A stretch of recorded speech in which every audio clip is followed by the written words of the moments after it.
Welcome to the Learning to Die podcast. I'm Ian Doonican. And I'm Ciaran O'Regan. How do I live when I know I must die? We explore areas of philosophy, psychology, martial arts, culture, existential risk, history, society, religion, science, and anything else that seems of interest and relevance to answering that question. We can only hope that some of what we learn might be of benefit to you too. Namaste, sapiens.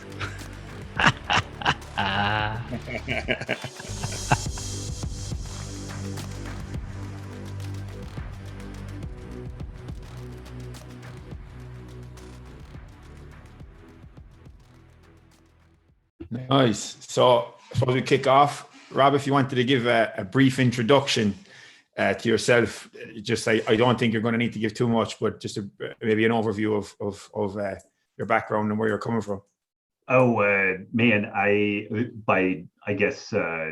Training, I have an undergrad in biochemistry, was looking at either medical school or a research track. And this was 26 some odd years ago, and became really sick. I developed ulcerative colitis bad enough that they, kind of the only options at that point, and still really are, immunosuppressant drugs and cutting out big chunks of your real estate that you would otherwise like to probably keep throughout the totality of your life. And through kind of an interesting set of circumstances, this idea of an ancestral, paleo type diet got on my radar, and I, out of absolute desperation, gave that a shot. And it's worth mentioning, I was eating a low fat, vegan diet at the time. And that may work for some people. It absolutely crushed me. It is definitely not something that works well for me, but this lower carb ancestral type diet largely saved my life. And it was so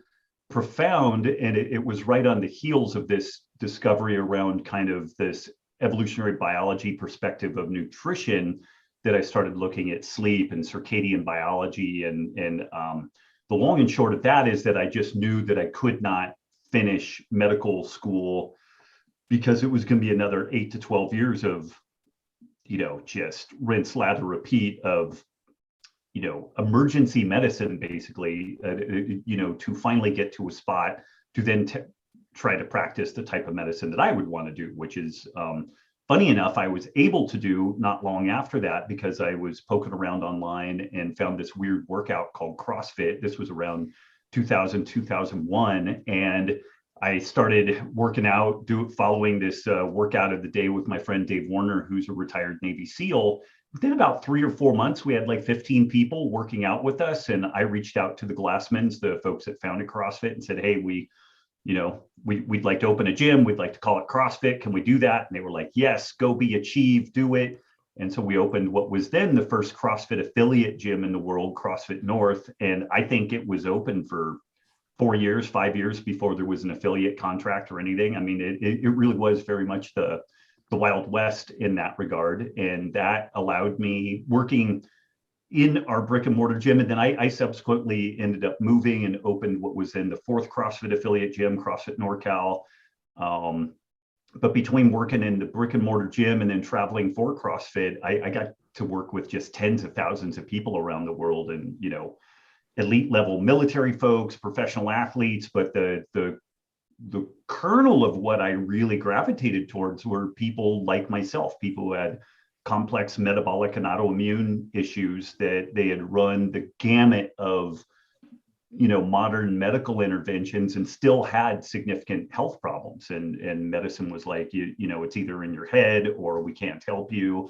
And I was pretty sure I could help those folks. So my, area of focus or expertise, even though I've worked with elite athletes and military folks and different things like that, has really been in like the gut and autoimmune scene, trying to help people with that. And I would say that is maybe one of the more complex and challenging, cross sections of people to work with, because everybody's different. What works for one person may be absolutely disastrous for another person, but that's what I'm 23 years downrange now, having embarked on that whole career path. A couple of New York Times bestselling books, and claptrap like that. I used to feel kind of hoity-toity about that, but then Snooki from like the Jersey Shore had a New York Times bestselling book, and I'm like, okay, it doesn't fucking matter at all. So yeah. Yeah, but come on, man. Snooki wasn't on Joe Rogan. You've been on Rogan's podcast. That's bigger than Oprah. She might have been on Joe Rogan. I don't know. Joe doesn't know. have super high standards. So.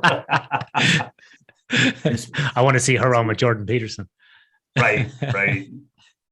And speaking of which, with Rogan, it's actually something I wanted to ask you about, because I was really happy to see that yourself, and it was by yourself and Diana had been on Rogan. I have a copy of your book here, and I really, really, really enjoyed this. And I got loads from it, and it really helped. And I actually gave it as a gift to a number of people. Like I think I've sent 3 or 4 to people as gifts, as it was so.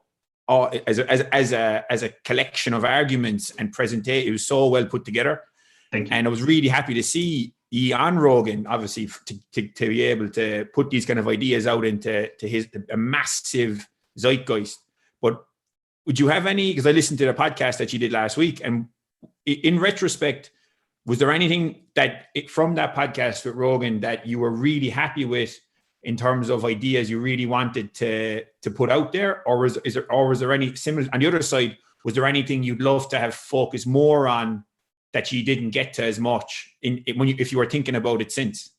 It's interesting. I think that the magic of Joe is that he's so smart and so curious that he asks amazing questions. He kind of seemingly no question is too silly to ask, and he does a great job of kind of the devil's advocate thing, which I think is amazing. It is the book and the film that goes by the same name, Sacred Cow, covers the health, environmental, and ethical considerations of a meat-inclusive food system. So like that's a lot just to say in a sentence, and when the rough draft of the book, when we turned it in, was 600 pages. The finished copy is just shy of 300 pages. And our editor and publisher did a really good job of whittling it down. But man, I think it's readable, but it's dense. Like you said, it's here's this claim, here's our thoughts on it, here's the supporting material, and we march through and kind of make this case.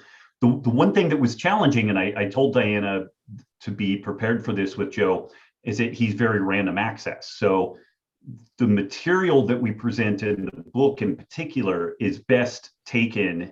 Like there are some things that you can arrive at in kind of hitting it randomly from a lot of different angles, and you'll end up with an aggregate of the story. Something complex like this, it really does lend itself to, here's first principles, here's second principles, here's tertiary.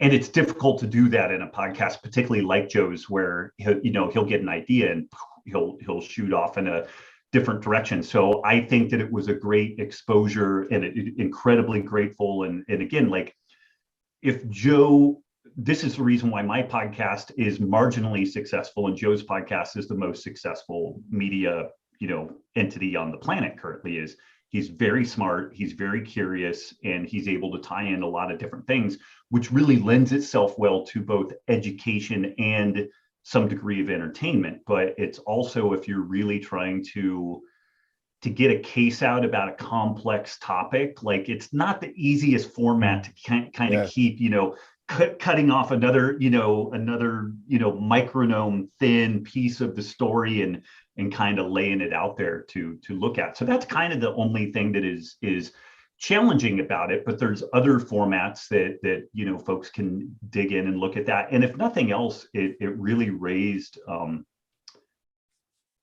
it allowed people to just sit back and say, well, maybe this isn't the entire story.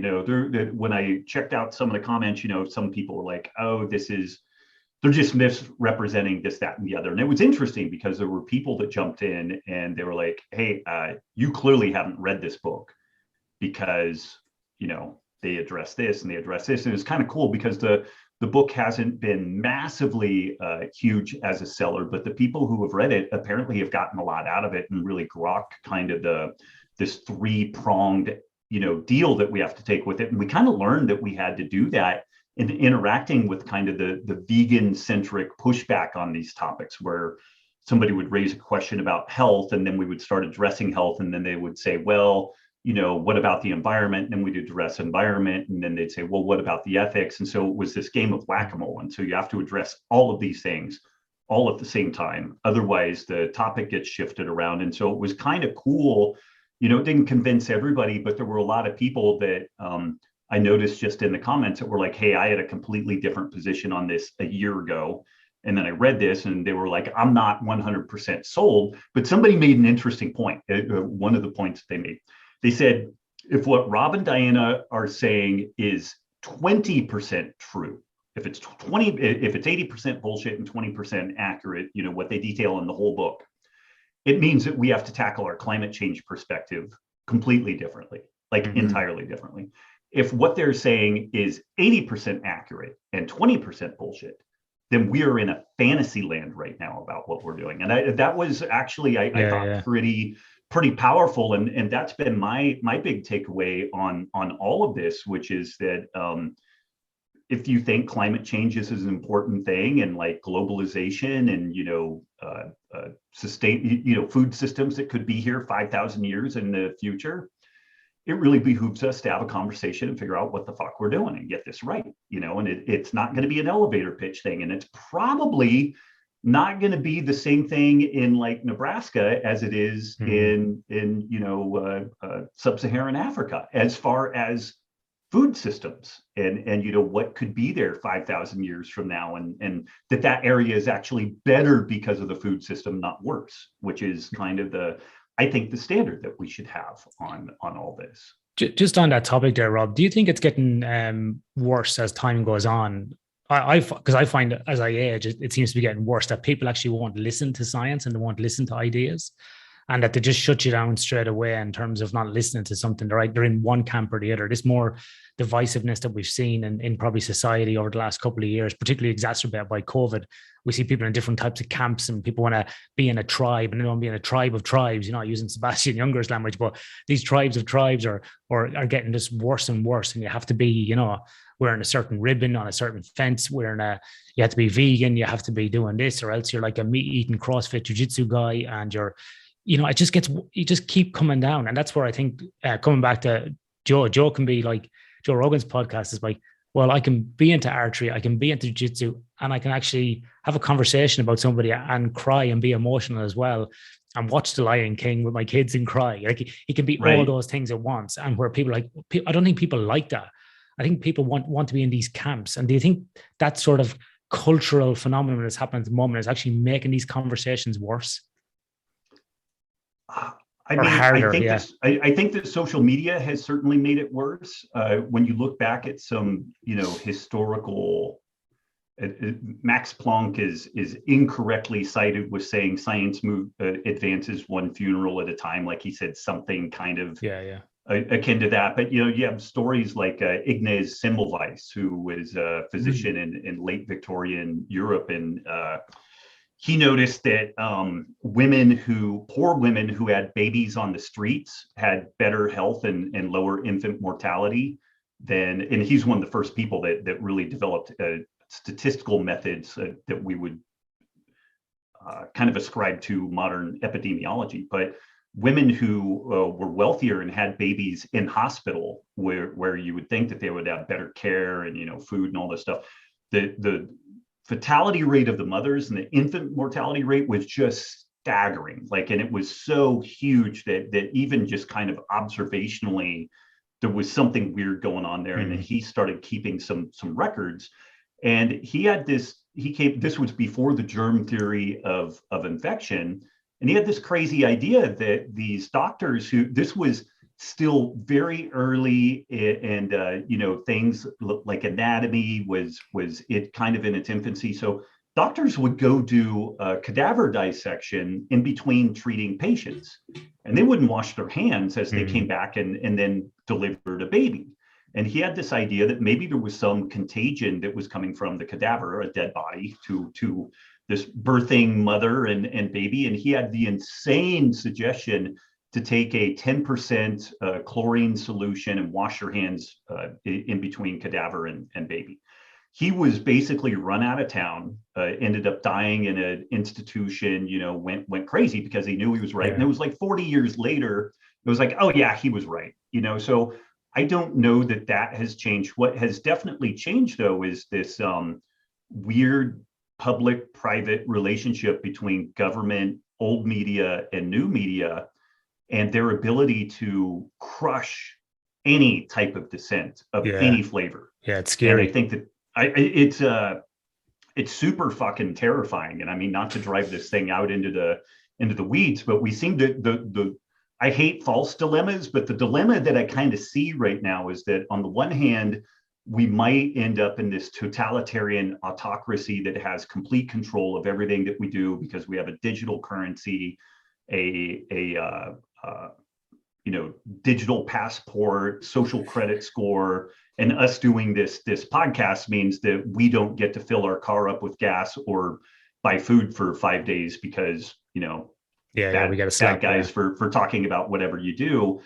That's one kind of terrible outcome. And the other outcome is this kind of Web3 blockchain-driven decentralization that is chaos, like ultimate chaos, like people being able to 3D print, murder bot drones that can go and kill their neighbor if they want to, and you're enacting shit like that back and forth, and the ability to within like 5 years, we'll probably be able to 3D print viruses in a high school lab, and like some fucking idiot posted a couple of years ago the full sequence of smallpox online, and so these are kind of the things that we're breakneck speed heading towards, either totalitarian total control in which any vestige of Western liberal democracies is literally a not even a memory because you're not even allowed to think about that stuff, or this kind of decentralized chaos. And in the interim,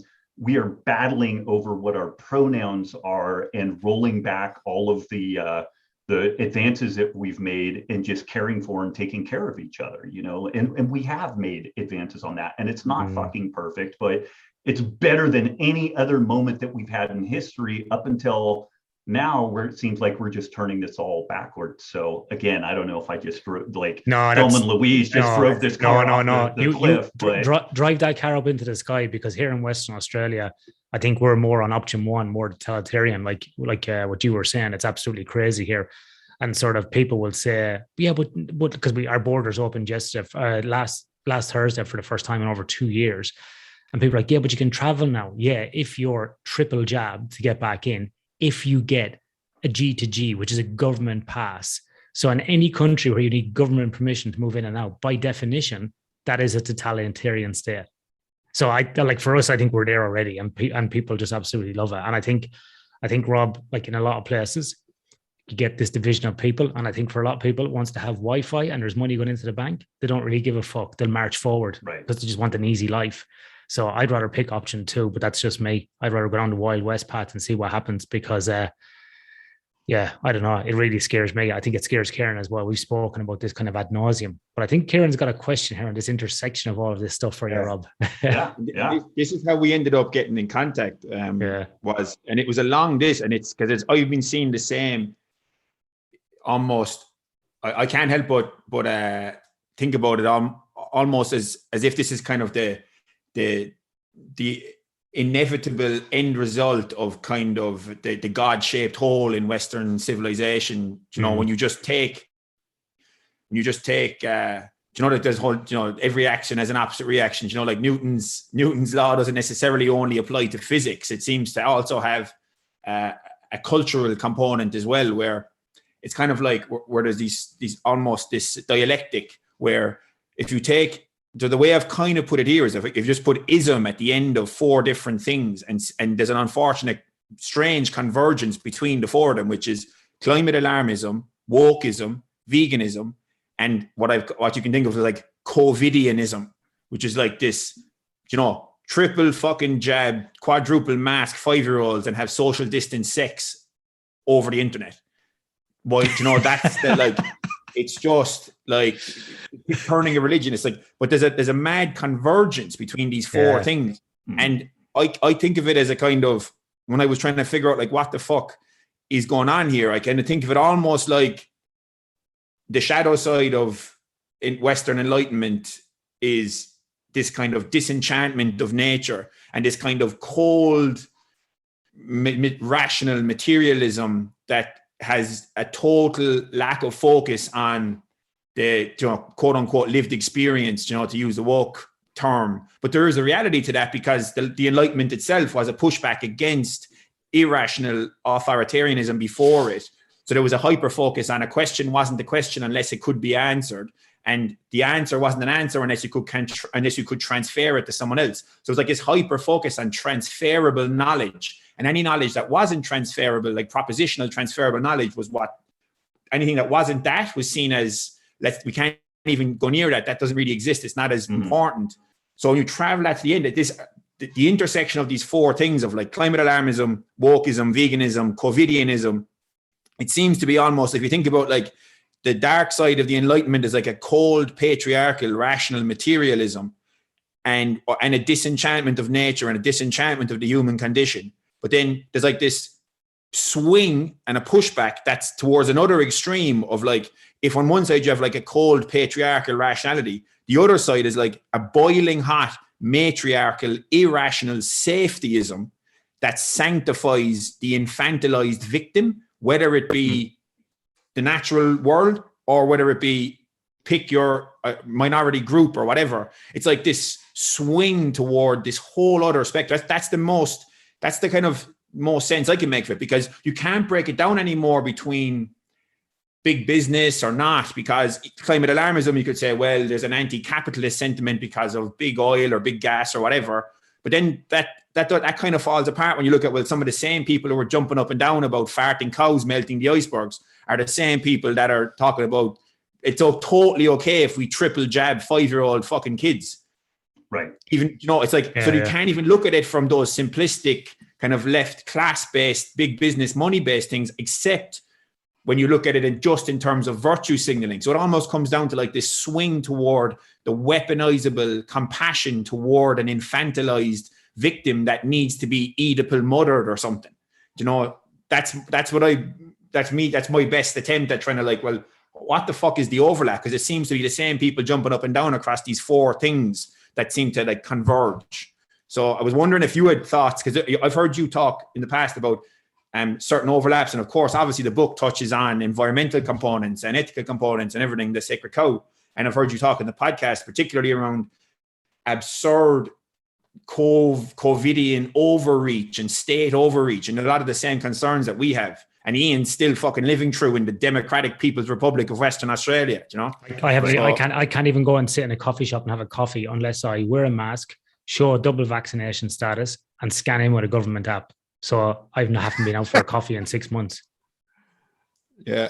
Fuck, man. One, I think you articulated that far better than I can. And that's actually, this is, I think, one of the challenges that we have, because it's kind of like, even 10 years ago, it's like, oh, this is a lefty thing. Oh, this is a right-wing extremist.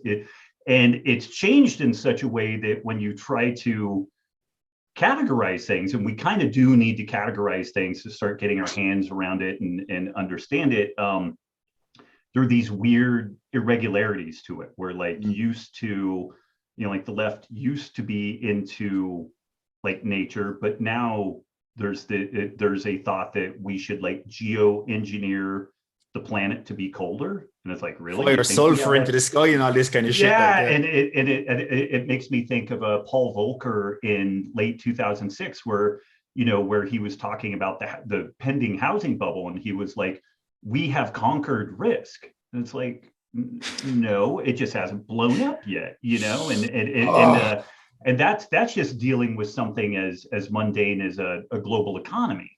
It's, I don't know how many orders of magnitude more complex to deal with a global weather climate ecosystem, and we're just going to like sprinkle some sulfur dioxide in the clouds, or it sounds like a billionaire with a couple of jets and a very modest hookers and cocaine budget could significantly alter the planetary climate. And we have more faith in that than we do in like, let's just make everybody on the planet wealthier and figure out how to manage where this stuff goes, like what we've done the last 200 years. So I think this kind of paternalistic, maternalistic, certainly focusing on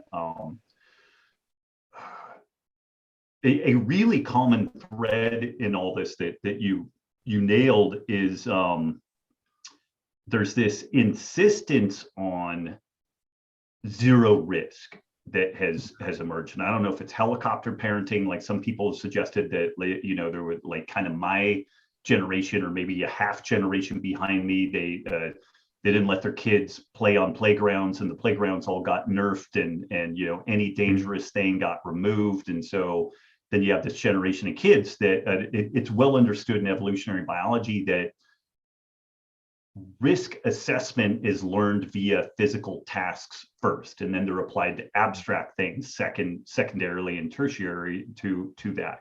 So if a kid is never finding himself standing on the edge of like one rusty, rickety old building and thinking about jumping down to the roof of another rusty, rickety old building and thinking, can I make it? Will that roof support me when I land? Is there a nail sticking up that's going to go through my, like, this is a bunch of shit that kids just don't do that I did. And I probably did even less than what my parents did. And so then they're in this spot where like everything is scary and everything is terrifying. There was a study where third year Ivy League law students were asked, this was in the United States, and they were being asked about the Constitution. You know, what do you think about the Constitution? First Amendment, freedom of speech, Second Amendment, you know, right to bear arms, things like that. They're like, the First Amendment is incredibly dangerous. People should not have free speech. And in fact, there should be some intervention to prevent wrong thought. And this was really, yeah, and this was like 75, 80% of these, you know, third year law students. And they're so terrified. And what's fascinating is there is literally there's no recognition that this will circle back around to these folks at some point and bite them. So, you know, like Ian, like a lot of people in Australia are like, hey, you know, mate, I'm still making money. I work remotely. Everything's good. They don't realize that it will at some point impinge on their life. And it's the best analogy I've had with this. It's kind of like the smoker who has emphysema. You don't notice the loss of lung capacity until you need to run up a flight of stairs to save yourself or save a loved one or something, and then it's gone, like you don't have it. And you know, the free societies are dangerous, you know, and we try to strike a balance between danger and opportunity and all that type of stuff. But I think it's not just, some people say it's a pendulum swing. I really don't see it as a pendulum swing. I see it as a cognitive contagion that has completely changed the way that people look at the world. And I think that this is a little bit of the hubris of like the United States going into different areas of the world and doing their nation building. And there's all kinds of fucked up elements of that.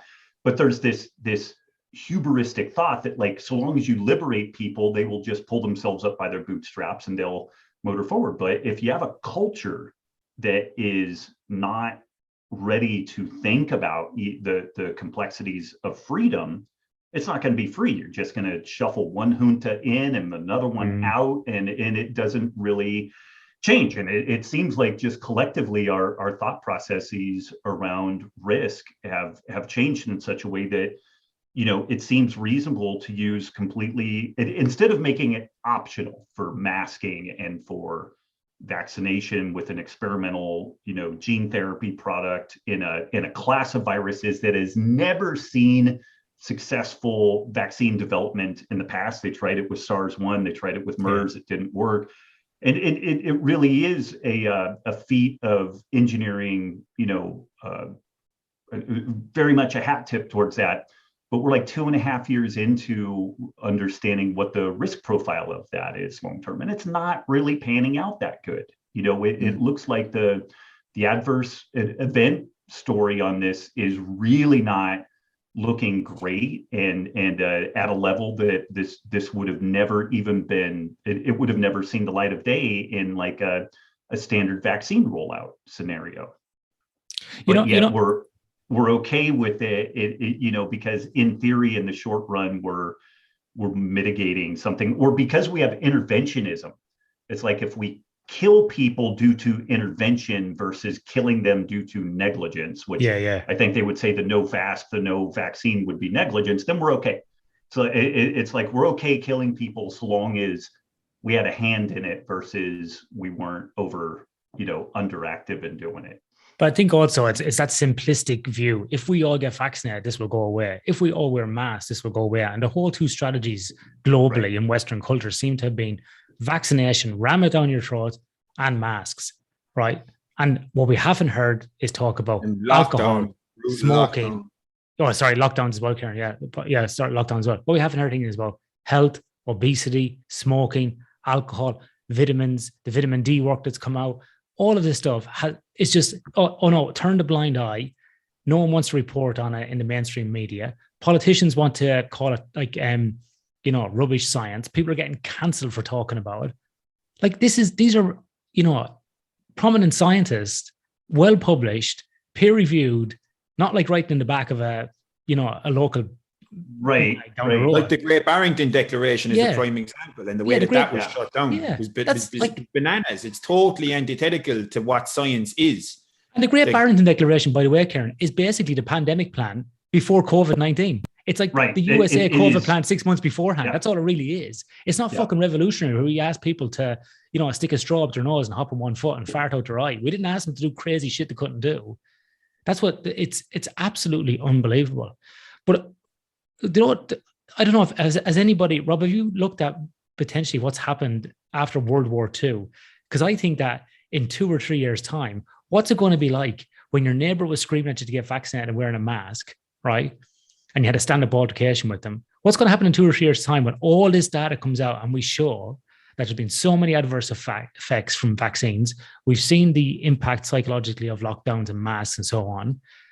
How is community going to come back after this? That's what I don't know. Like, I'd love to know what happened in Germany post World War II. How did people walk out onto the street and go, well, I guess we're not Nazis today. Let's get on with life.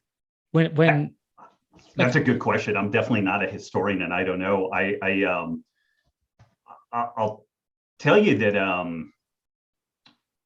I've done a lot of like reaching across the aisle. It's like trying to. Maybe I'm wrong about shit, but it's like, hey, here's my perspective, and I have an audience that follows me. If I'm wrong, then explain where I'm wrong so I can modify my approach. And instead, it's like, no, you're irresponsible. You're killing people. You're white privilege. On and on and on. There will come a point. So like people like me, or I don't want to say, I'm at a spot now where I'm so disgusted with things that I've entered the spiteful stage of my life. And spite is a really interesting emotion where the spiteful person is willing to take significant personal harm, just knowing that the other person at least gets it as good, maybe worse than him. Like Bruce Lee said, take a little, give a lot. And I'm at that spot now where I'm kind of like, yeah, fuck, I'll cut my nose off so long as I know that the other person gets it twice as bad. And and I've said, here's kind of the thing, the weird thing with that is I've said that a couple of times in different public forums, and people hysterically, you're a horrible person. I'm like, yeah, I know that.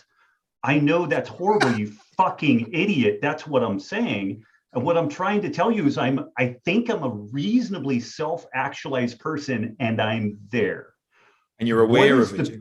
And I'm aware of it. What is the person who doesn't have a stable income, a good wife, good kids? Where is that fucking person? And what are you going to expect their response to be? And so I remember there was momentarily, like when at the end of the last election, like there was momentarily this some stuff kicked around that was like, anybody who voted for Trump should be put on a list and, monitored. And that kind of got settled rather quickly.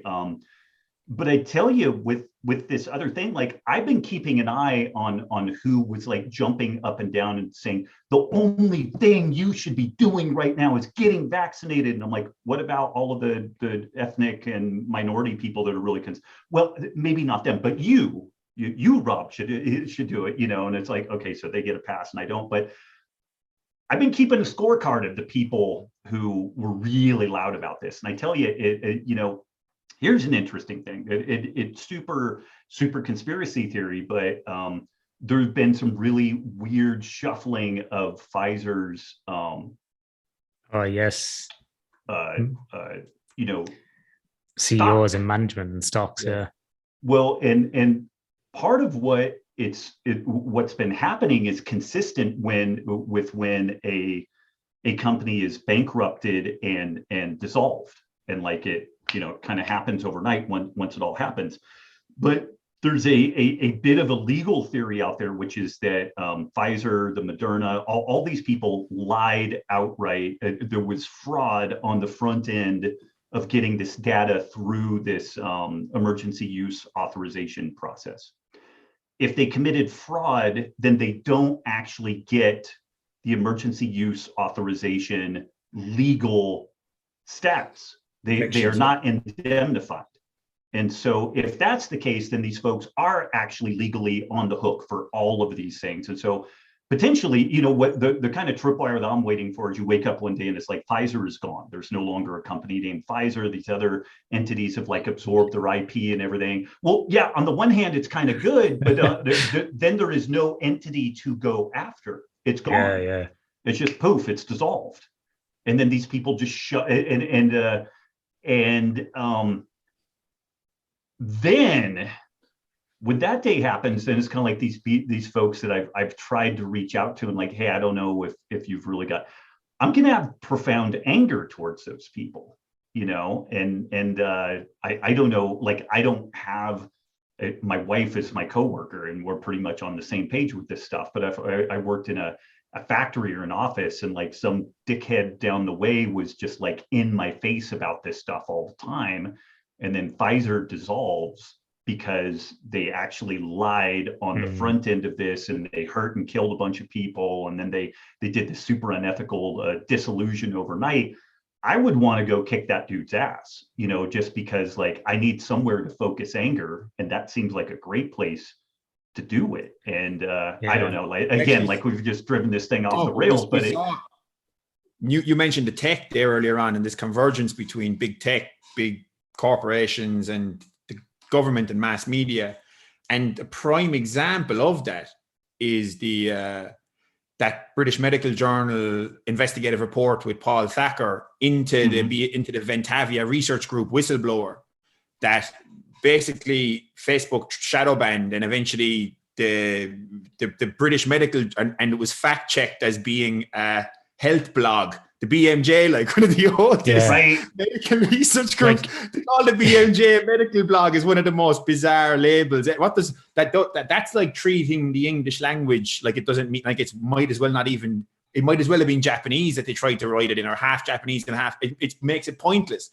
And the fact that kind of stuff was shadow banned, and the fact that I never came across that in any of our media here in Ireland, like in terms of our major, I might have missed it, but it just seemed to be totally just under the rug. That was just this whistleblower came out that she claimed a load of really uncomfortable, she made a load of really uncomfortable claims about the Ventavia process data in terms of adverse events not being followed up on, in terms of patients being unblinded just because it was sloppy research practice, a load of really important revelations. And then it was just like, put the fucking blinker on. That kind of thing. And then for social media to block that and to shadow ban it when it's not like it's from the fucking Daily Mail or something that's a newspaper that has in the past put some mad shit out or whatever. This is the British Medical Journal, and they went through they got legal cover. They had a peer review. They had a piece that was an investigative reportive piece with all the evidence combined, video evidence and emails and printed documents and everything, went through legal approval, and it was peer reviewed. And it was fact checked as being misinformation, fake news, fucking new health blog. That kind of thing is like, okay, if that becomes okay in this circumstance right now, what precedence does that set when Aweber or MailChimp start stopping you from being able to send certain research papers, or as soon as you start interfering with the information commons because something is politically inconvenient? then what does that mean for the growth of science, or what science can even be, and our understanding of nature and our understanding of any aspect of politics or culture? We have a little insight into that early Soviet era, like in biology and genetics. They had a guy, I totally blanking on his name, but he had this kind of it might have been, he had this kind of pseudo Lamarckian view of genetics. Lysenkoism. Yeah. Where like if the giraffe stretches its neck, it goes. And so like Eastern Bloc science was good in a lot of areas and horrible in other areas, because that just took over, and there was no checks and balances to it. You know what I mean? And again, like under the best of circumstances, science is as politicized and slow moving, but at least you can have the volley back and forth, like the letter to the editor in the journal, and you can kind of move. There was none of that. And so like, when the Soviet Union dissolved, end of the 20th century, like their bioscience development was 50 years behind the rest of the world. And what happens when you don't have the ability to discuss these things? I tell you what, that's not happening in India. That's not happening actually in Russia at this point. It's not happening in China. So what happens is Western liberal democracies become irrelevant, and they get out-competed by these entities that, Brett Weinstein has made the argument that maybe Chinese-style authoritarianism is evolutionarily the optimized human management tool, because you can turn on and off capitalism as needed to drive innovation and rally people, and then you can tamp that down when you want to put those people back in line and let them know who's in charge. And you don't have an every 4-year election cycle, so you can plan 100. It's like the Bene Gesserit, Dune, like, oh, we're going to plan this thing 200 years into the future. So you're not dealing with that side of things, and that might be the optimized way to deal with shit. It seems horrible. It seems absolutely inhuman and horrible, but it may actually be the optimized way to deal with this. And folks just don't realize that this is the. I remember Chris Masterjohn pointing out that Facebook, Twitter, and one other outfit, maybe it was Instagram, they all ended up kind of blocking Cochrane reports material. And like Cochrane reports are they're as gold standard science as one could find, and he's like, what planet are we on that you start? Now Cochrane reports doesn't get everything right. They've made some gaffes, but they amend them, and usually that occurs because people say, hey, 80% of this is on point, but your point about cardiovascular disease and this thing, and then it updates, it self-corrects, because of the back and forth input on this thing. But when you remove the ability to just share information, this is the thing. And Ian, maybe this circles back around, or I guess for both you guys, it circles back around to this infantilization thing. And this has been the angle that I've been taking. It's not, people don't seem to rally to, hey, I would like the ability to say what I want to say. And they're like, well, maybe it's too dangerous what you have to say. So I bet the other side of this is these tech platforms don't trust you to be able to listen to what you want to listen to, is the other side. And people oftentimes are a little bit more like, oh, okay, yeah, there's a little bit of a different posture around that. But man, I don't know. It's super dangerous. It's like the lifeblood of everything, because if our information commons starts getting, it already is started, but if we can't exchange viewpoints, like this is like the fundamental John Stuart Mill and like there's that if we cannot correct errors, like the foundational components of Western society are like the democracy, rule of law, science, but the thing that allows the three of those things to work is freedom of expression and inquiry. Because like if we can't share information that's inconvenient or uncomfortable for to other people and to ourselves, even when other people say it, then we can't correct errors. Like the fundamental components of Western society that make the West so great all come down to error correction. Like democracy allows us to remove politicians before they do too much harm. Science allows us to figure out where we're wrong. Freedom of rule of walking law. and running is error correction. You know, it's a controlled fall with error correction that keeps you from falling flat on your face. That's all that walking and running is. And I love this analogy. And again, you made it better than I did. I've used the analogy that this is like trying to perform either driving or like neurosurgery, wearing goggles that make everything reversed and giant oven mitts. You have no accurate feedback about what the world is. So how do you really know if what you're doing is good or bad, because we've removed these feedback loops? What it does is it assumes that we know everything that there is to know about a system, and progress is done. It is written stone, which ironically, that is like definition of religion, you know, is kind of the ironic feature of that. Yeah.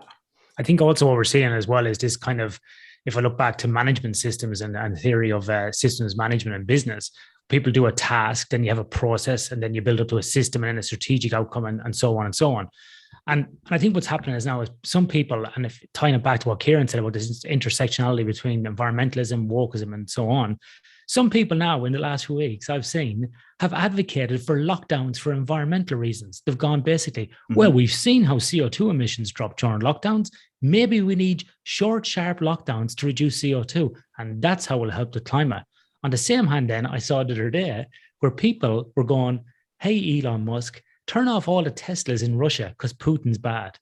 Right. It's like, wait now, hold on. Okay, whatever your opinion is of Putin, why are you fucking blaming everybody else? And again, I was talking to my wife about this on a walk tonight.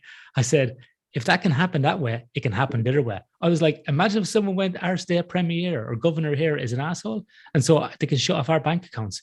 We'd be like, what the?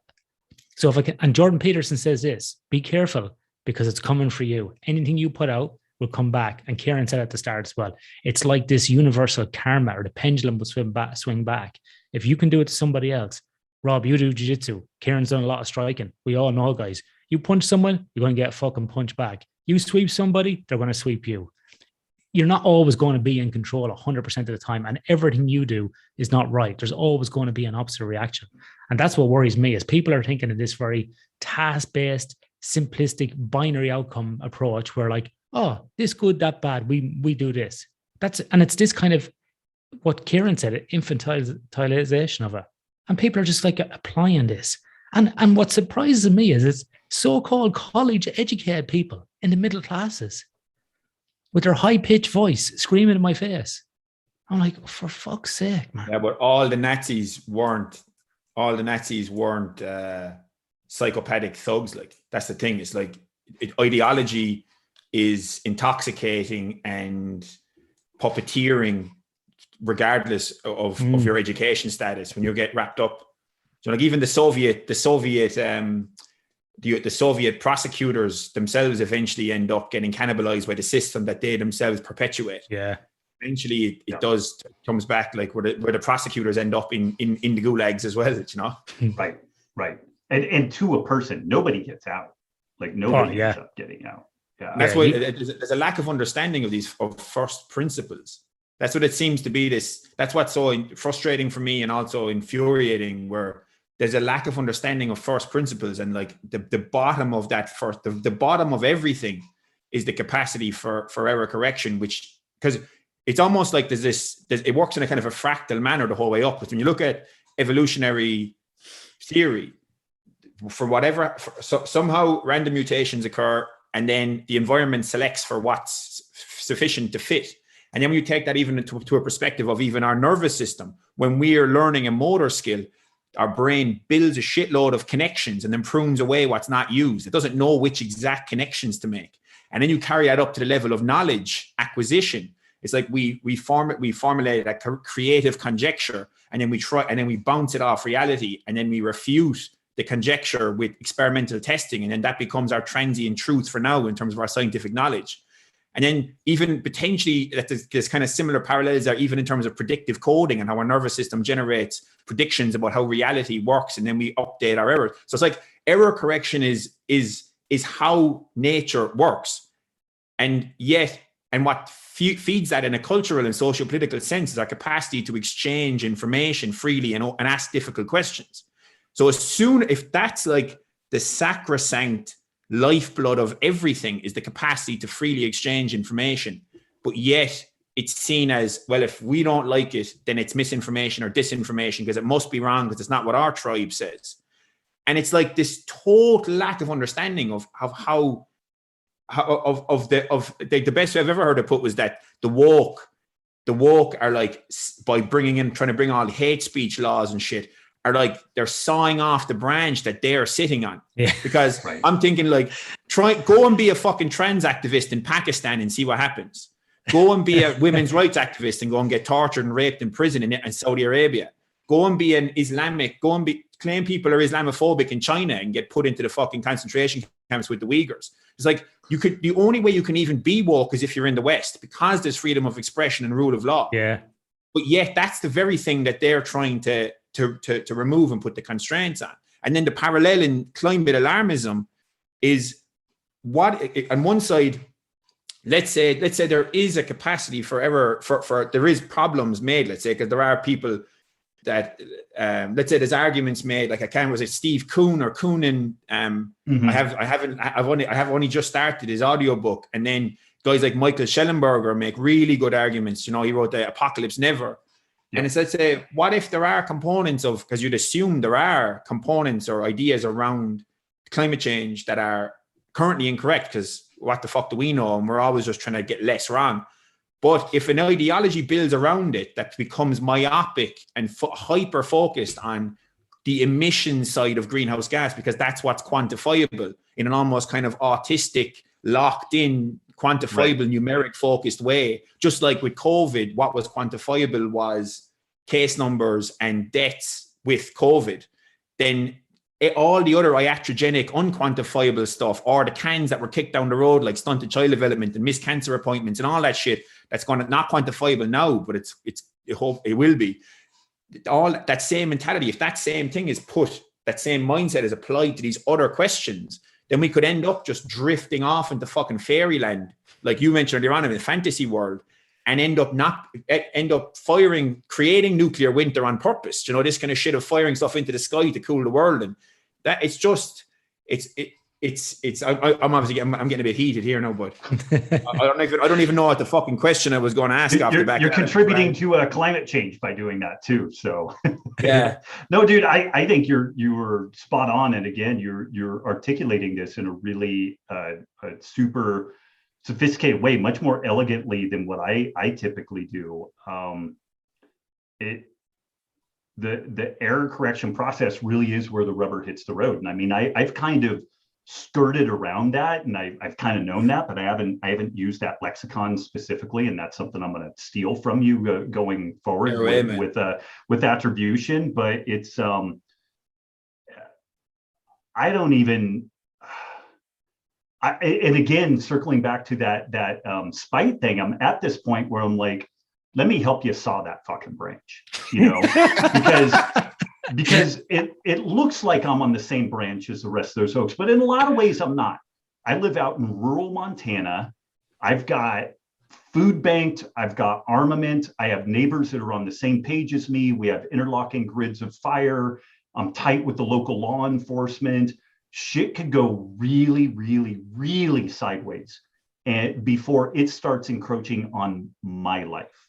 And I'm kind of at this point where I'm like, fuck it, which is horrible. I get it. And I know it would encroach on my life. And I have a 7 and 9-year-old daughter. And so I need to be a little bit more centered and fight for Western liberal democracies. But this is the degree of just kind of disgust I have at this point. And once you start feeling disgust towards the other, then it's all lost. Like this is where when they interview folks who are married, if there's any sense of like disgust one towards the other, that marriage is done. Like it is once you've reached that point where the other person disgusts you in some way, then you're just done. And we're at this point. The interesting thing is, I would say that for the woke, everybody else who's not on the same page as them, they carry disgust for them, which is part of the reason why it's almost impossible to find any common ground, or for them to even recognize that they are cutting the branch that they're sitting on. These highly complex but dependent on just on time deliveries for food and water and medicine and electricity, coastal entities in the United States, they got 72 hours before it's Mad Max if things get a little bit sideways, And except not sexy. It's like a not sexy Mad Max. So I was trying to use the analogy because there's a certain sexiness to Mad Max, obviously in the movies, but it's like it's like a way grimier, dirty, way worse. Yeah. Like for all Mad Max, there's the apocalyptic wasteland stuff. There's still something kind of appealing about it. Except imagine if everyone you're not one of the cool people driving the cars. You're one of like the starving plebs that's having the water gush on top of you because you're in the fucking desert and you're filthy and you're starving to death. No, that's the real shit. Like that. But Ciaran, this is, and I was on a. Do you know Andy Galpin, Rob? Yeah. So myself and Andy and a guy called Reed Reel, who's at the UFC in Shanghai, we're doing some research on sleep and nutrition. I do a bit of work with Andy as well, just with some athletes individually in the US.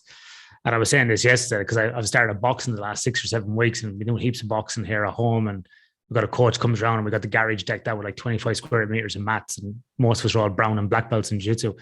And he was like, well, why are you doing that? I said, because the way the world's going, I said, people like me will fucking survive. The ones that are fit and strong can run and punch the head off a fucker and armbar them, I said, and heel hooked up, because the rest are going to be sitting under a tree going, excuse me, my gender pronoun is the, this and there. Like, that's the way it's going to go if it is a Mad Max thing, Ciaran. That's what it's going to be. So keep training in combat sports, keep running, keep swimming, keep doing it. And by the way, Mad Max 1 was actually filmed here in Western Australia, so we could be fucking going back to the scene. I know we're coming up and we're just past the hour there, Rob. One question, and it's actually in relation to this that I wanted to ask you, because it might be a benefit to myself and Ian, is I've heard you articulate a lot some of these concerns before, not like this, and you mentioned there even about food bank, and I've heard you half joke about interlocking fields of fire, which I don't disbelieve. You're not actually bullshitting there. So nope. you've plotted through, you're not joking. So you've plotted through some really, you've plotted through some really fucked up worst case scenarios from a load for a whole load of things. And so I was wondering, given that, and this is just kind of like a lifestyle kind of a question and a psychology question.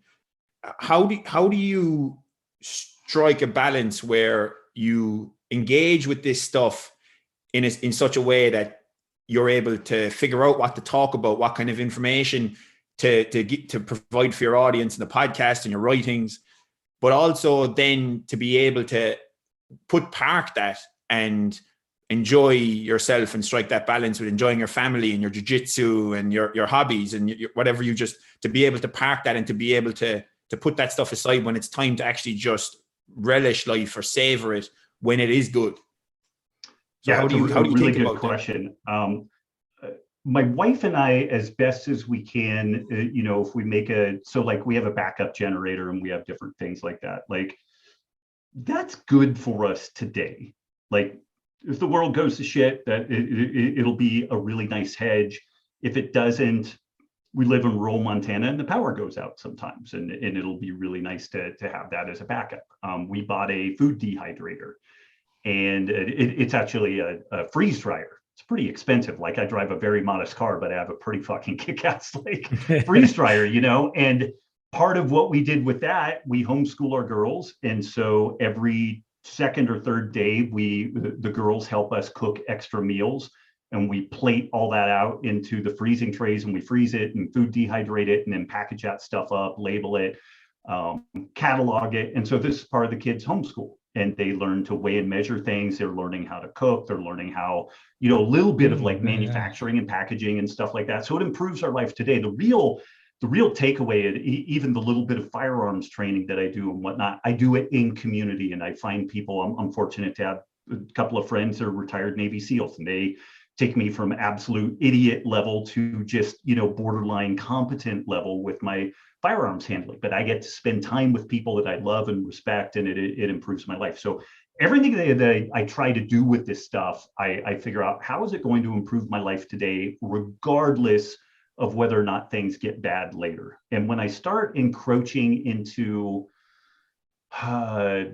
it's compromising my quality of life today, then I feel like I've gone too far. I've gone too far down the rabbit hole. Like if I really thought the big problem for me, and I'm gonna sound like a little bit of a braggart here, and I usually try to play the opposite because both of my main mentors ended up being narcissist pricks, and I just absolutely hated it, and I try to go exactly the opposite thing. But like my wife and I have been really early with a lot of stuff. Like we had a frozen meals delivered company in 2007.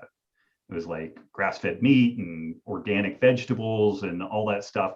We were just 10 years too early. We had a meat bar that was meat and fruit that is like identical to the Epic bar that they sell in the States. And we were friends with the Epic folks. We ended up putting a little bit of money into them before they went public. And we showed them this kitchen top recipe for this thing. They're like, this is identical, like at a kitchen top level to what we did. And we had 3 of the 4 flavors that they had. But at that time, you could not package meat in a gluten-free facility. It was either gluten-free or it handled meat. There weren't both of them. So we were just way too early. And I mean, there's a long list of things. Like I've been right really early about a bunch of things. I told Greg Glassman within 3 months, 10 years out, when he would be at 10,000 affiliates. And he said bullshit because he didn't believe that CrossFit would ever get that big. I'm not prescient. I'm not Paul Muad'Dib, but I've got a little bit of, I'm able to, divine some tea leaves a little bit. And this stuff is definitely going to get bad at some point. The question really is it 10 minutes or 10 years? And that's the thing that nobody really knows, is what the timeline is. And so I do the risk mitigating things to the best of my ability. Like we do live in rural Montana. And so our house is mainly electric. We've got a pellet stove that needs electricity to run. And so I had a small wood stove installed on the other side of the house.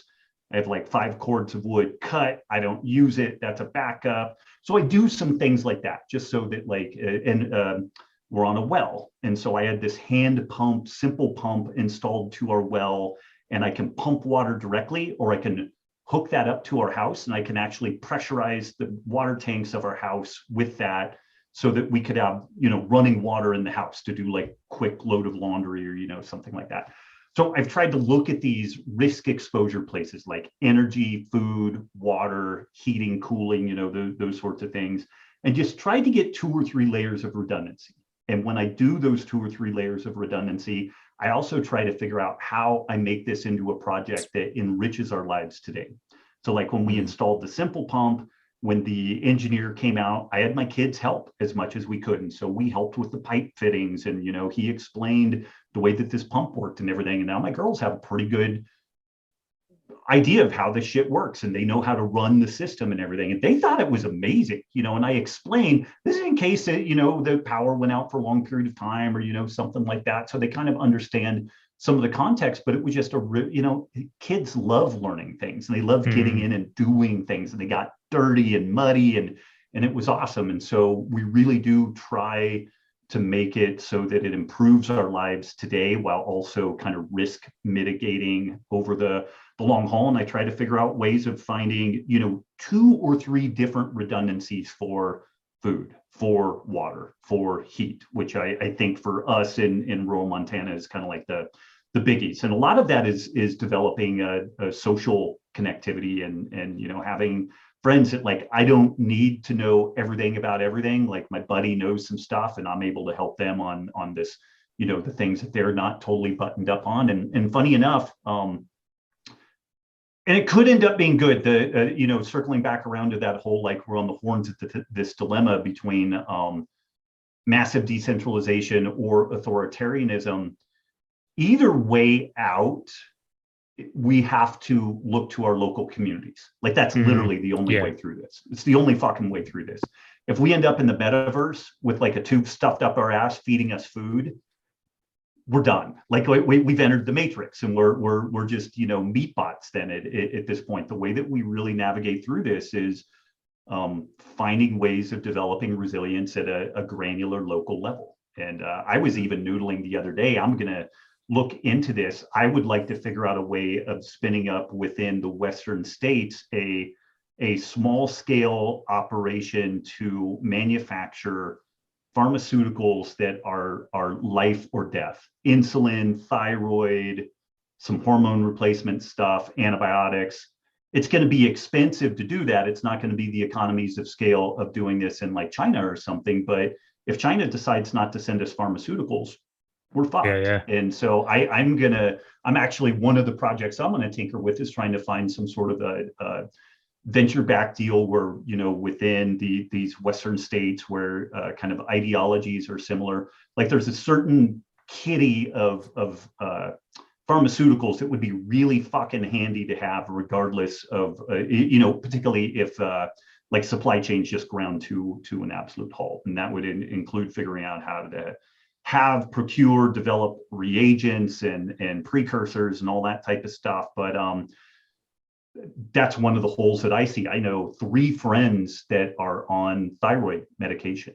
If the supply chains grind to a halt, they've got maybe a month after their thyroid medication runs out and they're dead. I know 3 or 4 type 1 diabetics, and once their insulin is gone, they've got a couple of days before they're dead. So I'm thinking about some local resiliency type things. And oh, by the way, that would also be jobs. And yeah, maybe we need to pay a little bit more for that, but I'm totally willing to pay a little bit more to support that, because then if things go sideways, that is there for me and my community, versus like you just totally like dangling balls in the wind with no recourse on that like pharmaceutical side. And which could happen very quickly if China decides to walk into Taiwan, because if the Western societies are not buying Russian goods, let's see how long we last not buying Chinese goods. Even an example would be two examples that spring to mind. Like, people who are hearing this kind of conversation for the first time might think, is this guy a prepper? What's the fucking story? Like, well, technically you are a prepper, because you're actually thinking through the realities of a like, if I can put something in perspective, two useful perspectives. One is that this COVID, remember, if we can think back to the fucking psychotic hysteria around fucking toilet paper at the beginning of the lockdowns and COVID and everything, how people just lost their fucking minds trying to get fighting and shit over toilet paper. Then that was over a virus that had that didn't cause diarrhea. Yeah, but it's got an infection fatality rate of probably closer to 0.1% and 1%. That right. I've been really convinced by a lot of the arguments around the lab leak from Wuhan from loads of reasons. But there are other viruses that exist in labs that are way more scary than this one. Like the prime example being the H5N1 modified bird flu with a 60% mortality rate that exists in 2 labs, one in Wisconsin and one in Holland, that was modified in 2011 with serial passaging to be transmissible between mammals. 60%. That's fucking apocalypse shit. But these viruses and these labs aren't species ender. Yeah, it's a species ender. But there's everything in between exists in nature and in laboratories, and labs aren't infallible, and nature is going to do whatever it's going to do. So there's that. When we look at how fragile our interconnected global supply chains are, and how fragile the thin veil of civilization is that kind of keeps things together, and cultural mores, etc., and politeness, how quickly that can dissipate when panic ensues and fear. And then we look at with a really relatively benign virus. I'm not trying to downplay the actual people that suffered a lot and died from COVID. I'm just trying to point out SARS-1 has an understood 30% infection fatality rate. Yeah. MERS has an understood 30% infection fatality rate. And smallpox, 30% infection fatality rate. So, it's also understood that the same grants that facilitated SARS-CoV-2 research also had MERS research occurring. So we just got lucky that it wasn't serial passage MERS that got out. Otherwise, that was a civilization ender. We got lucky. Yeah. And the other prime example is, and that's for context for people to remember, because it's so easy to get caught up. And the other context is that Europe is at fucking war, and if history shows us anything, it's that anything can happen at war. You know, it's like, who knows what the fuck is going to go down. And in terms of escalation, in terms of dominoes starting to fall, in terms of, who knows, internet cables being cut, satellites being taken out, space war happening, because if you can fuck with global communications by taking the satellites out, who knows what can go down.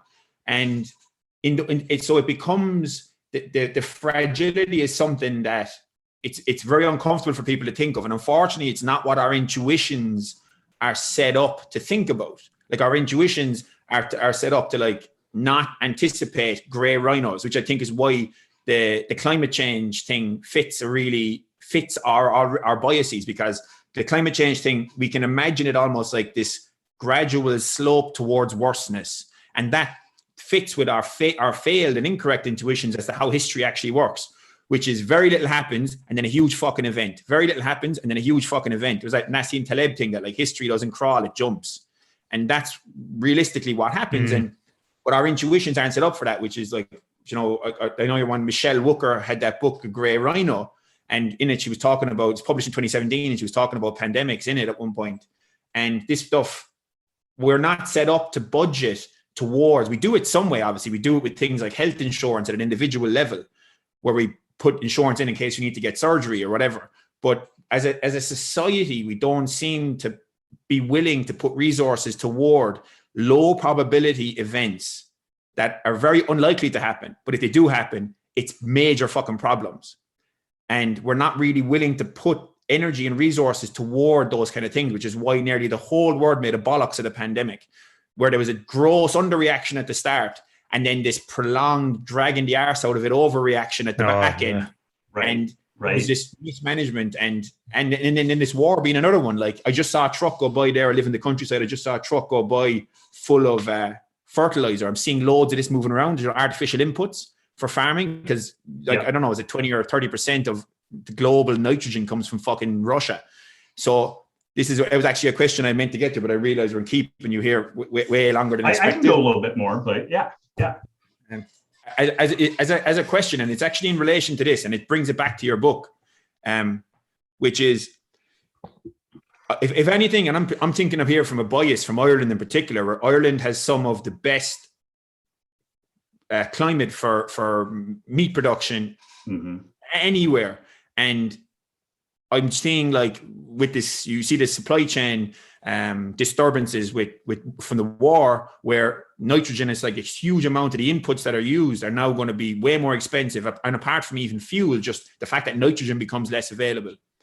And it seems like there's a potential opportunity. This is maybe a lead into a question, but there's a potential opportunity there to use this as a chance to actually transition by necessity toward more integrated food systems, from a perspective of the short term, in terms of, we can do this because it could actually help to produce more food with more, because now this kind of myopic, kind of like the factory-based way of producing food, even with cattle where they're on land, where it's just this kind of almost this kind of very narrow focused myopic way of growing grass, etc. It could be an opportunity to do it. So I suppose the question that I'd be looking to ask off the back of that is more like, it's got to do with food security, and particular food security and regenerative agriculture. So just is there any thoughts that have occurred to you in the last couple of weeks in particular, with this global fucking war in Ukraine, that have got you thinking, or any thoughts you have around food security and decentralized food security? Yeah, I mean, I've been noodling on this just because we're kind of heading into peak phosphorus. We've been heading there for a long time, and phosphorus is part of the nitrogen, phosphorus, potassium, fertilizer, NPK process. And I always get a little bit squirrely when like people were saying we're hitting peak oil. They were saying that ages ago, and then they developed fracking, and like it's resource extraction it becomes this really remarkably efficient process if there's enough of a economic driver there. But all that said, so many of these problems or challenges end up kind of going by the wayside if we're willing to decentralize a bit. And the thing that we do give up a little bit of, and I don't know to what degree, is efficiency. Like there's a little bit of bottom line that changes, there's a little bit of profit margin that changes, but what definitely changes is in a it's a little bit like the an artificial stock market, where it'd be nice just to have some sort of a consistent like 5% rate of return on something without inflation. Like that would be amazing. Like people could plan and budget and like it. That would be incredible. And that's what the world was like generally before fiat currencies take over. And then a fiat currency always comes in and everything kind of goes to shit. And then there's kind of a reset there. But something that we have to get comfortable with is a short-term decrease in like profits and profitability in favor of the externality of stability, and so that's a thing. Like in the United States, the way that most subdivisions are developed, like with all the lawns and all that, like Joel Salatin has this thing called the Rackin House. It's the rabbit chicken house. So they cut lawn clippings, feed it to the rabbits poo through these grates, the chickens pick through that, and then it's this kind of interesting closed loop deal. And both the rabbits and the chickens for meat, the chickens produce eggs, the whole effluent that comes out of there is fertilizer for the plants that are, it's this closed loop deal. And he has this kind of back of the envelope thing that if you had like 30 houses in a standard cul-de-sac, one house could supply all of like a significant amount of the meat and egg needs for that cul-de-sac if everybody was willing to take their lawn clippings and just give it to them to feed into that system. But because, how do you zone that? What do the homeowners associations think about? But if you go to places in Southeast Asia or different developing countries, people do this anyway because of necessity.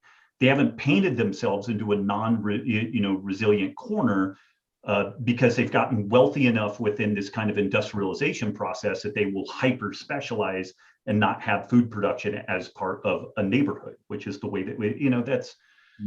The way that we do things now is actually kind of a rather new development, compared to a big cross section of history. So I had not thought about it a ton, just in terms of like nitrogen resources being allocated into, this war effort. But clearly that's a big deal. I mean, one of the big pushbacks, again, in the United States around the industrial food system, the way that we have it, is when you conglomerate these animals, whether it's chicken or beef or what have you, in these large areas, the nitrogen rich effluent that makes it into the waterways ends up damaging the rivers. When it gets out into the Gulf of Mexico, you have this giant dead zone in the Gulf of Mexico that's nearly as large as the United States. You don't produce any food because you get a algal bloom that kills all the fish. And what is that's killing all those things? It's nitrogen. What is the thing that's in short supply due to a war effort? Nitrogen. So why the fuck are we washing our nitrogen out of the ocean to poison our waterways and kill the fish that we could have, instead of somehow closed loop circulating this? It's just because currently under the current circumstances, it's a little bit more cost effective and efficient to do it in this industrialized fashion versus a closed loop regenerative fashion. But I do think that there's an interesting opportunity right now to tighten that up. I remember back in 2008 when the financial collapse happened, oil went to $150 a barrel, and there was a pretty significant drought. Conventional meat producers were killing animals and just plowing them into the ground because it was too expensive to feed them. They weren't going to be able to sell them for a profit.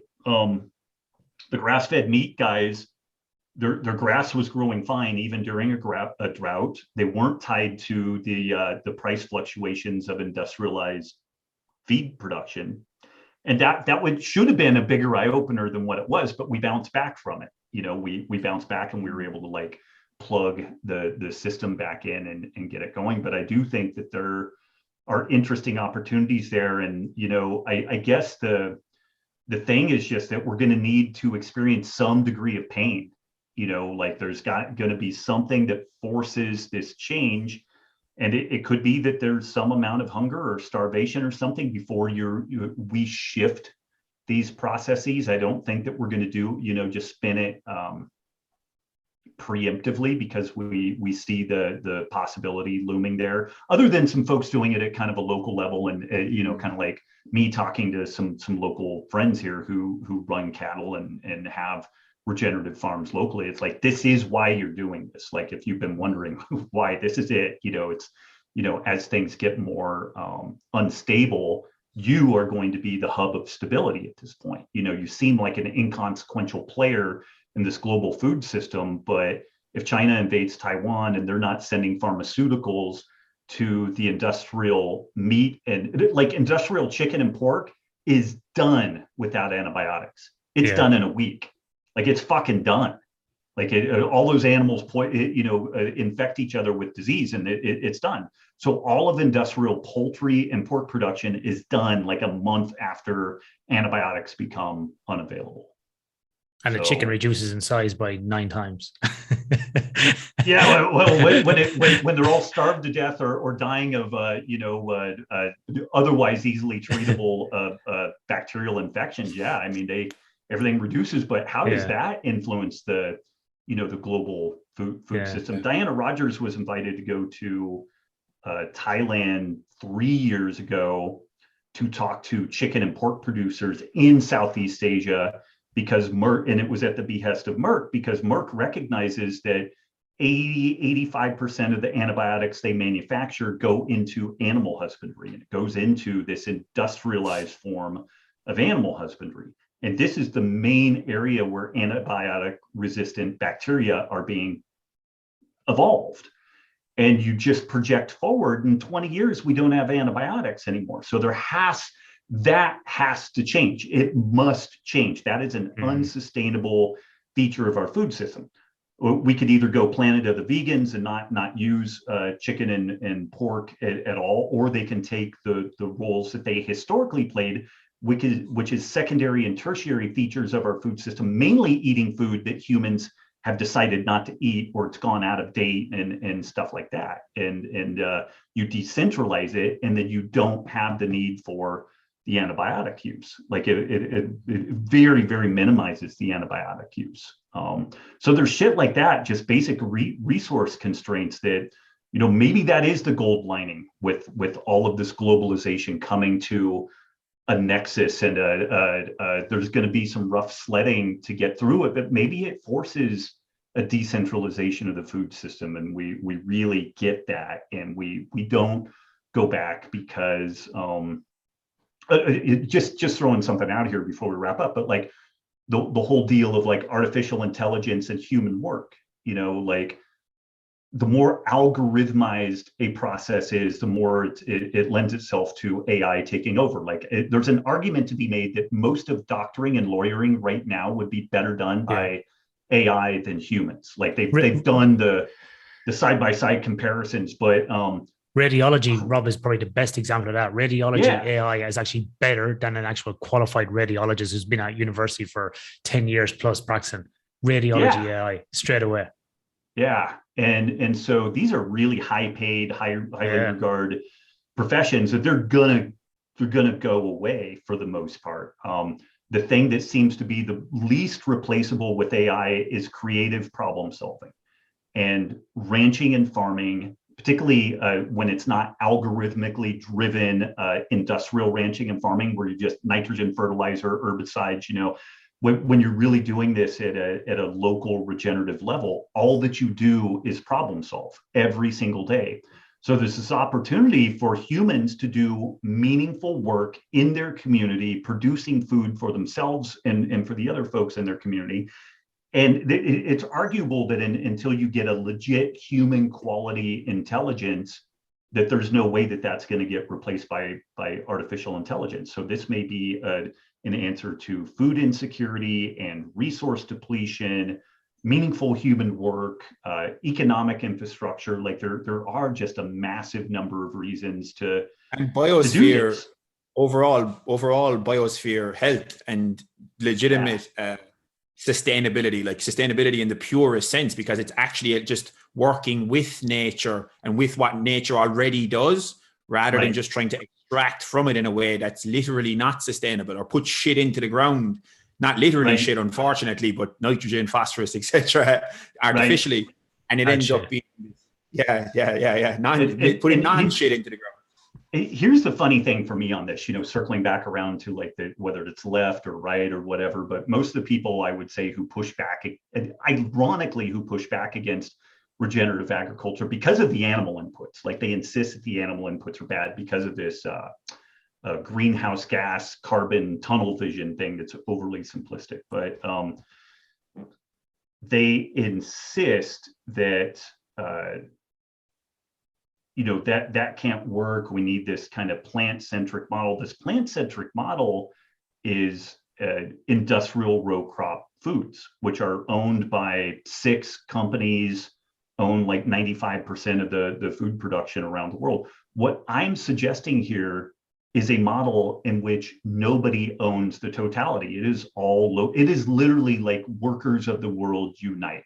It is collectivist at the local level and decentralized. So like this is where that kind of weird anarcho-libertarian meets communist, like the horseshoe, theory kind of comes together. It's like, yeah, these people own this and they should, like it'd be smart for these people to have a ownership level investment in this thing. It keeps them tied to it and, they're invested in it and everything. And also none of the globalized bullshit happens, a local co-op.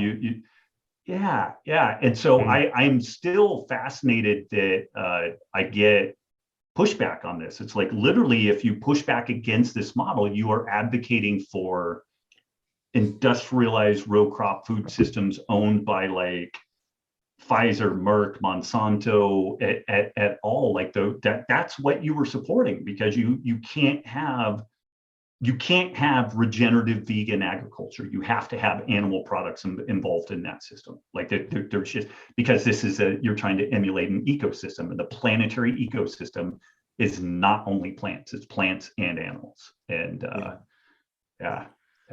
so this thing should be as easy to sell as sex or sleep or anything else. Like it should be fucking easy to sell this, but it's not. Particularly because we've articulated this whole conversation as a intersection between Brave New World, George Orwell's novel 1984, and The Matrix. So that's going to be the new world going forward of the 3 of these. Right. As a parting note on that, is what you said there, Rob. Sorry to cut you off, Ian. Is that in the book you explain that really well? I won't get you to elaborate on now, but for people to buy the book and look, and they could even go straight to the grassland section, the grass world or whatever, grass planet. World, I can't remember, grass world, where that concept alone it just encapsulates the circular reality, to the need for animals in a sustainable food system. And a self-sustaining circular food system requires, surprise, surprise, what nature itself has actually managed to come up with, independent of human intervention. Yeah. And the more complex you can make that system, the more resilient it is, and the more stable it is, and the more it looks like nature. Yeah. Excellent. Rob, thank you very much for your time and giving us some extra time today. Really, really appreciate it. It's been a great conversation. Rob, for people who want to know more about you, find out about your books, get in contact with you, how can they do so? RobbWolf.com is kind of the main spot where you can track down like my social accounts and everything. My wife and I do a podcast called The Healthy Rebellion Radio. And so you can find some links there. All the Sacred Cow, sacredcow.info is where Diana has curated all the material around the book and film. And for folks that are curious, but maybe not willing to bite off 300 pages of regenerative ag in a book format, the film is really quite good. And it's covers the same material, but really works from a little bit more of an emotional level. And so could be a really nice on-ramp for folks if they have some curiosity. And my greasy used car salesman pitch with any of that is if folks really take climate change seriously, and I think they probably should, it behooves us to really try to look at all the angles on this. And maybe Diana and I are completely nutter and full of shit, but at a minimum, if we are, then you should really understand our position so you can argue against it. Like if we're wrong and this needs to be shut down, then we need people who are educated about what it is that we're actually saying so that it can be shut down. Or maybe we have more of this story right than not, and it maybe that story needs to be championed and advocated for. So yeah. Yeah, and I think sometimes, Rob, in science, as I say as well, if I got that wrong, it's just that's good too, because now we know what not to do going forward. So well, it's just I will say this. I'll pat myself on the back a little bit. When I wrote the Paleo Solution and Wired to Eat, by the time the book was published, there was a host of things that I wanted to update. The science has definitely developed since we wrapped up Sacred Cow. But we went into our second printing and we only updated one piece, and it was related to the white oak pastures life cycle analysis, where initially it was claimed that the total net carbon sink was attributable only to cattle, but it's actually attributable to their whole process of composting and chickens and the whole 9 yards. But knock on wood, that is the only thing that I feel like we got wrong so far. And so we spent 5 years writing this thing, and we did our damnedest to get it right. And there were points where we really wanted to lie about things like the difference between pastured meat and conventional meat and stuff like that. And we didn't. We wanted it to be as credible and bulletproof as we could. So I'm really proud. Like that even just the nutrition piece in that, I think, is the best work that I've done on nutrition, like the most actionable, the most direct. It has very little theory, and it's just all practical, and it's oriented around nutrient density. And just on that topic then, Rob, do you work with individual people via Zoom around diet optimization, nutrition? Is that part of your business model? Very, very little. And the amount of money I charge for it makes it so it virtually never happens, because I just, I don't enjoy it that much. And I've given away so much free material and everything that folks should be able to figure out 99% of what they've got going on. And if not, we have this community called the Healthy Rebellion, where it's like $30 a month to join that. And we, nice. If we can't sort you out in there, then you need like a priest or an exorcism or something. How does the Healthy Rebellion work? As I've heard you mention it on the podcast and mentioned from it. How does it? Is it a separate? Do you use currently existing social media platforms to interact, or do you have your own backroom software that you interact on? Like, how does that work? It's this platform called Mighty Networks, and it's kind of like Facebook, an old blog format, and an old forum format all kind of had a baby. And it's kind of clunky and inelegant, but Gina Bianchini, who is the CEO for Mighty Networks, is a just First Amendment freedom of speech. Like she will die before she rolls that back. And so the reason I'll join it after this. I'm going to join it too. Yeah. Well, and I mean, if folks want to spin up a community, that's where I would do it, whether it's a paid or a free community. I certainly wouldn't provide more fodder for Facebook and Instagram and these places that are just basically profiteering off of, they learn everything about us and then allow that to be used against us. And the reason why we did this back in 2018, Google did an update called the OWL update, where my website went from being like one of the highest ranked health websites to literally you couldn't find stuff on it. Like unless you, it used to, if you went low carb diet, type 1 diabetes, like I was front page response. I had hundreds of posts where I was like front page, Google search return. Then with this update, a bunch of low carb kind of paleo oriented sites just, we weren't deplatformed, but people couldn't find it. And we had a 97% decrease in traffic overnight. And so that I was one of the first people. See, I'm always early with shit. I was early to basically getting deplatformed. And I knew that I didn't want to be tied to social media. And so we were fortunate in that we had maintained a decent email list and built some significant goodwill over the years. And we had the podcast. And so we mainly focus on the podcast, email list, and then this Healthy Rebellion, which we've capped it at about 1,100 people. Like that seems to be like the max carrying capacity. If it gets much bigger than that, then people become anonymized and they just get lost. I think it's kind of that Dunbar's number of, how many people you can keep track of. And so that 1,100 people, we have people from all over the world. And one of the the things that happened interestingly during COVID is people started asking a lot of questions around resiliency, like what do I need in case of a rainy day, and like food supplies and water redundancy and everything. So we do 3 times a year health resets where we help people get healthier. We work on food and sleep and movement. We have these amazing strength and conditioning programs that we provide for people, but also mixed into that, we have like a whole resiliency section to the site, which is actually opt-in because we talk I want to say politics, but we don't let people post political memes. There's a billion places to do shit like that, but basically like, hey, so what if China does invade Taiwan? What does that mean? We have kind of a rules of engagement where you don't shit talk people starting off. If you have a question, you do it respectfully, and amazingly people do it. And it functions like a real community and a real society because people respect each other. And I think also just that fairly nominal, like 20 or $30 a month to buy in there, people are like, well, I paid some money, so I'm not going to be a total dick and get kicked out of here. Trolls aren't going to pay to come in and shit on people, really, right. are they? Yeah. So yeah. Excellent. I'm going to have a look at that. Guys, this was a ton of fun. If you ever want to do it again, I would be honored to bring down property values. I learned a ton from both of you in doing this, and I hope I had something good to contribute. But it was really enjoyable to do it. I do a lot of podcasts, and this was a ton of fun.